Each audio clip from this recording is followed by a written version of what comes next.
Isaac Newton کو دیا ہے. اور آئزک نیوٹن کا مشہور جملہ کیا ہے کہ if I have seen further it is by standing on the shoulders of giants. کہ میں نے جو ترقی کی ہے اور ترقی اور کامیابی کی شاہراہوں پر جو میں آج قدم رکھ رہا ہوں، یہ اپنے بڑوں کے کندھوں پر چڑھ کر آیا ہوں، ان سے استفادہ کر کے آیا ہوں. آج بھی آپ یورپ کی یونیورسٹی میں جب تھیسس کے لیے اپنا کوئی موضوع دیتے ہیں، کوئی آرٹیکل پیش کرتے ہیں، تو وہ آپ سے پوچھتے ہیں کہ اس موضوع پر جن لوگوں نے ورک کیا ہے آپ نے اس کو اسٹڈی کیا ہے؟ آپ کہیں گے نہیں. وہ کہیں گے پہلے جا کر وہ اسٹڈی کریں، then you are allowed to go. اس کے بعد آپ آگے جا سکتے ہیں. تو اسلام بھی یہی کہتا ہے کہ سب سے پہلے قرآن، پھر حدیث، پھر اجماع امت، پھر اکابر اور اسلاف، مفسرین، محدثین، متکلمین، صوفیاء، حکماء، جنہوں نے اسلام کو سمجھا ہے اور اللہ کے رسول صلی اللہ علیہ وسلم کے زمانے کے وہ قریب ہیں. ہم ان لوگوں سے اپنی اٹیچمنٹ اور وابستگی کو آگے بڑھائیں. میں کون سی بات کر رہا تھا ختم کرنے کے اس میں تھا، لیکن بات دوسری طرف نکل گئی. جی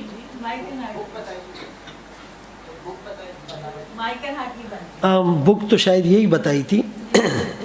بہرحال تو یہ جو کشمیر کا مسئلہ ہے، اب یہ چل رہا تو جیسے میں نے کہا بر صغیر پاک و ہند کی تقسیم سے تھا، لیکن 1978 میں انڈیا نے ایک پبلک سیفٹی ایکٹ انٹروڈیوس کروایا اور اس بہاف پر انہوں نے کشمیر میں کچھ مظالم کیے، اور غالباً 1990 میں armed forces special power act ایک نیا انہوں نے لو متعارف کرایا، ایکٹ اور شٹ اور کلوز کی بنیاد رکھی، اور ان کے فوجیوں کو کسی کو بھی اٹھانے اور حبس بیجا میں رکھنے اور قتل کرنے اور اس کا کوئی ریکارڈ آفیشل نہیں ہوگا، اس کی اجازت دی.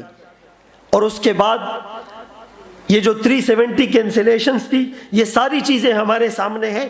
اس کے مقابلے میں ہم ایک مضبوط نیریٹو اور بہترین بیانیہ اب تک کھڑا نہیں کر سکے، جس کی وجہ سے مسلمان دن بدن پیچھے آ رہے ہیں. تو اسی لیے اگر آج ہم یہ عزم کر لیں کہ ہم جس شعبے میں بھی جائیں گے.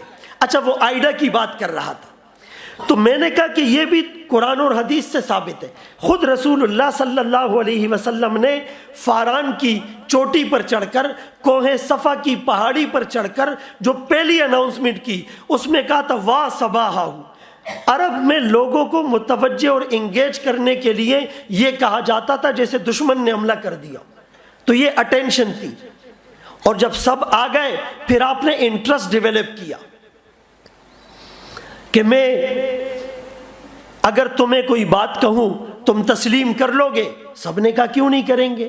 آپ نے کہا اگر میں کہوں کہ پہاڑ کے پیچھے دشمن ہے اور وہ تم پر حملہ آور ہونے کو ہے، تم میری بات کو مانو گے؟ سب نے کہا کیوں نہیں مانیں گے. ہم نے کبھی آپ کو خدا نخواستہ خلاف واقع بات کرتے ہوئے نہیں دیکھا.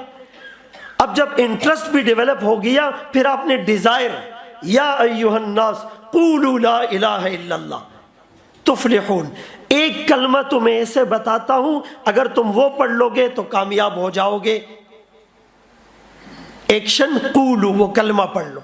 تو بہرحال اگر ہم علماء کے ساتھ ان ٹچ رہیں گے اور دینی کانٹینٹ کا مطالعہ کرتے رہیں گے، اور جغرافیائی حالات، معروضی حالات، سیاسی حالات، معاشی حالات، معاشرتی حالات، اقتصادی حالات، قومی حالات، بین الاقوامی حالات سے باخبر رہیں گے، حالات پر گہری نگاہ رکھیں گے، اور اپنی نسل نو کے ایمان اور ان کے عقیدے اور مشرقی اقدار اور مسلم آئیڈینٹی کو برقرار رکھنے کے لیے اپنا رول پلے کرتے رہیں گے، تو ہم بہت جلد کامیابی کی منزل کو چھو لیں گے، پا لیں گے. آتی ہی رہے گی تیرے انفاس کی خوشبو، گلشن تیری یادوں کا مہکتا ہی رہے گا. وآخر دعوانا ان الحمد للہ رب العالمین.